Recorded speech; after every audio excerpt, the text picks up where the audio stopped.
Hello நண்பர்களே, welcome back to our channel. இந்த சேனலை தொடர்ந்து சப்போர்ட் பண்ணுற அனைவருக்கும் ரொம்ப நன்றி. இன்னைக்கு நம்ம பார்க்க போகிற கதை இரவில் அந்நியன், தீபாவளி கதை.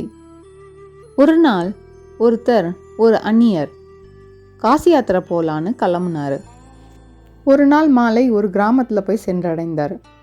அங்கே ஓய்வெடுக்கலான்னு முடிவு செஞ்சு தங்கின போது அங்கே இருக்கிற மக்கள் அவருக்கு ரொம்பவும் பணிவாகவும் அன்பாகவும் எல்லா உதவியும் செஞ்சாங்க.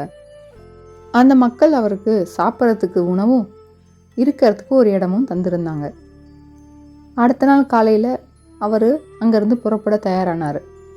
அப்போது அங்கே ஒருத்தர் வந்து அவர்கிட்ட சொன்னார், நீங்கள் இங்கேருந்து வடக்கு பக்கமாக போனீங்கன்னா அங்கே ஜூட்காவ் என்று ஒரு கிராமம் இருக்குது, பொய்களின் கிராமம். தயவு செய்து அந்த கிராமத்து பக்கம் மட்டும் போயிடாதீங்க. ஏன்னா அங்கே மனுஷங்களே இல்லை. இருக்கிறவங்க எல்லாருமே வந்து பொய், சண்டை, ஏமாத்தல் இதெல்லாம் தான் செஞ்சிட்ருக்காங்க. அங்கே உண்மைன்றதே ஒன்று செத்து போயிடுச்சுங்க அப்படின்னு அவர் சொன்னார்.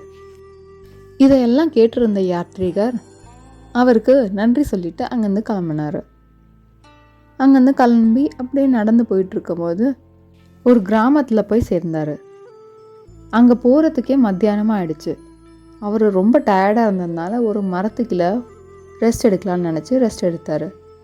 அவர் போயிருக்கிற கிராமம்தான் ஜூட்காவ் அப்படின்றது அவருக்கு தெரியாது. ஒரு ஆண்கள் கூட்டம் இவரை பார்த்ததும் இவரை வந்து கேலி பொருளாக செய்யணும் அப்படின்றதுக்காக ஒரு மெழுகுவத்தியை ஏற்றி எல்லார் கையிலையும் எடுத்துகிட்டு வந்துட்டு இருந்தாங்க. நள்ளிரவில் இங்கே என்ன செஞ்சிட்ருக்கீங்க அப்படின்னு எல்லாரும் இவரை கேட்டாங்க. யாத்ரிகர் அப்படியே நிமிர்ந்து பார்த்தாரு. பார்த்தா சூரியன் பளிச்சுன்னு இருந்தது. அதுக்கப்புறம் அவங்க கையில் ஏற்றி வச்சிருந்த மெழுகுவத்தியும் அவர் பார்த்தாரு. நீங்கள் ஏதோ யாத்திரை மாதிரி தெரியுறீங்க, ரொம்ப இருட்டாக இருக்குது, இந்த மெழுகுவத்தியை எடுத்துகிட்டு போக விரும்புகிறீங்களா அப்படின்னு ஒரு மனுஷன் கேட்டான். அதுக்கு பணம் செலுத்த வேண்டியிருக்கும், உங்கள் தங்கச்சங்கிலியை கூட கொடுக்கலாம் அப்படின்னு இன்னொரு மனுஷன் சொன்னான். மெழுகுவத்தி வேணுமான்னு கேட்ட முதல் மனுஷன் அவர் கையில் மெழுகுவத்தியை திணிக்கும் பொழுது மூணாவது மனுஷன் அவருடைய தங்கச்சங்கிலியை பிடுங்கிட்டான். அந்த யாத்ரீகர் அவருடைய கையில் எரிஞ்சிட்டு இருந்த மெழுகுவத்தியை பார்த்து, இங்கே ரொம்ப இருட்டாக இருக்கே அப்படின்னு அவர் சொன்னார். இதை கேட்ட எல்லாருமே ரொம்ப அதிர்ச்சி ஆயிட்டாங்க. அதுக்கப்புறம் அந்த இடமே ஒருத்தரை பார்த்துக்கவே முடியாத அளவுக்கு ரொம்ப இருட்டாயிடுச்சு. அந்த கூட்டத்தினால அந்த மெழுகுவத்தி ஒளியை தவிர வேறு எதுவுமே பார்க்க முடியல. அதுவும் கொஞ்ச நேரத்தில் அந்த மெழுகுவத்தி ஒளியும் கொஞ்சம் அவங்கள விட்டு நகர்ந்து போயிட்டே இருந்தது. அந்த நாளில் இருந்து அந்த கிராமத்தில் சூரியனே வந்ததில்லை. மெழுகுவத்தி கூட அவங்களால ஏற்ற முடியலை. ஜூட்காவ் என்று அழைக்கப்பட்டிருந்த அந்த கிராமம் இப்போது அந்தேரகாவ் அப்படின்னு ஆயிடுச்சு. அப்படின்னா இருட்டான கிராமம்னு அர்த்தம். சூரியன் ஒளியே இல்லாத அந்த கிராமத்தில் எந்த வேலையும் அந்த மக்களால் செய்ய முடியல, பயிர்களையும் விளைக்க முடியல. அதனால் மற்ற கிராமங்கள் எல்லாம் இந்த கிராமத்தை ஒதுக்கி வச்சுருந்தாங்க. வெளியே கிராம மக்கள் இந்த கிராமத்துக்குள்ளேயோ இல்லை இந்த கிராமத்துலேருந்து வெளியே போகிறதோ இல்லாமல் இருந்தது. அந்த ஜூட்காவ் கிராமம் பல நாட்களாக, பல மாதங்களாக சூரிய ஒளியே இல்லாமல் ரொம்ப கஷ்டப்பட்டது. ஒரு நாள் ஒரு குழந்தை திடீர்னு அழ ஆரம்பிச்சிட்டா. என்னன்னு பார்த்தா அவள் அன்னைக்கு தீபாவளின்னு ரொம்ப நம்பினா. அதனால் அவளுக்கு நிறைய விளக்குகள் ஏற்றணும் அப்படின்ற ஆசை இருந்தது. ஆனால் அந்த கிராமத்தில் இருக்கிறவங்க யாராலையுமே ஒளியே ஏற்ற முடியலையே. அந்த சமயத்தில் கிராமத்து மக்கள் எல்லாருமே தூரத்தில் ஒரு ஒளி மின்றதை பார்த்தாங்க.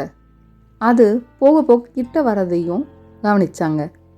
இந்த கிராமத்து மக்கள் கிண்டல் செய்த அதே யாத்ரிகர் தான் அவருடைய கையில் ஒரு மெழுகுவத்தியை ஏற்றி எடுத்துகிட்டு வந்துட்டு இருந்தார். எரிஞ்சிட்டு இருந்த மெழுகுவத்தியை பார்த்து ஒரு குழந்தை ஆர்வமாக ஓடி வந்து, ஏய் வெளிச்சம் வந்துடுச்சு மாமா, நீங்கள் வெளிச்சத்தை கொண்டு வந்திருக்கீங்க அப்படின்னு கத்தினா. அதற்குள்ள கிராமத்து மக்கள் எல்லாரும் அங்கே கூட்டிட்டாங்க. யாத்ரிகர் எரியிற மெழுகுவத்தியை குழந்தையிடம் கொடுக்கறத பார்த்தாங்க. யாத்ரிகர் குழந்தையிடம் சொன்னார், உள்ளத்தில் ஒளி இருக்கட்டும் அப்படின்னு. அதை கேட்டுட்டு இருந்த எல்லா மக்களும் வெக்கத்தில் தலை குனிஞ்சாங்க. அந்த யாத்ரிகளை ஏமாத்துற 3 பேர் அவர் காலில் விழுந்து மன்னிப்பு கேட்டாங்க. குழந்தை சந்தோஷமா சிரிச்சிட்டு, ஒளி கடைசியில் நம்மளுக்கு வெளிச்சம் வந்துருச்சு அப்படின்னு கத்துனான். அந்த கிராமம் மறுபடியும் வெளிச்சமாக ஆயிடுச்சு. சூரிய பகவானும் பளிச்சுன்னு வெளிச்சத்தை காட்ட ஆரம்பிச்சிட்டாரு. எல்லாரும் மண்டிட்டு கையை கூப்பி சூரிய பகவானை கும்பிட்டாங்க. இருள் போய் நம் அனைவருக்கும் வெளிச்சம் வந்துடுச்சு அப்படின்னு ரொம்ப சந்தோஷமா ஒரு வயசான அம்மா சொன்னாங்க. இதெல்லாம் நடந்துட்டு இருந்த சமயத்தில் யாத்ரிகர் மாயமாக மறைஞ்சிட்டாரு. ஆனால் அந்த கிராமத்துக்கு தீபாவளி வந்துடுச்சு. அதனால் அந்த கிராமம் திவாகன், அதாவது விளக்குகளின் கிராமம் என்று அறியப்பட்டது. எந்த ஒரு விஷயமே நம்ம கூட இருக்கும்போது அதனுடைய அருமை நமக்கு தெரியறதில்ல. அது இல்லை அப்படின்னும் போது தான் அதனுடைய அருமை என்னன்றதே நம்ம உணர்றோம்.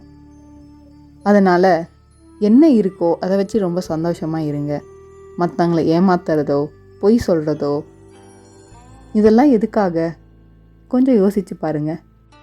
இந்த கதை உங்கள் எல்லாருக்கும் பிடிச்சிருக்குன்னு நான் நம்புகிறேன்.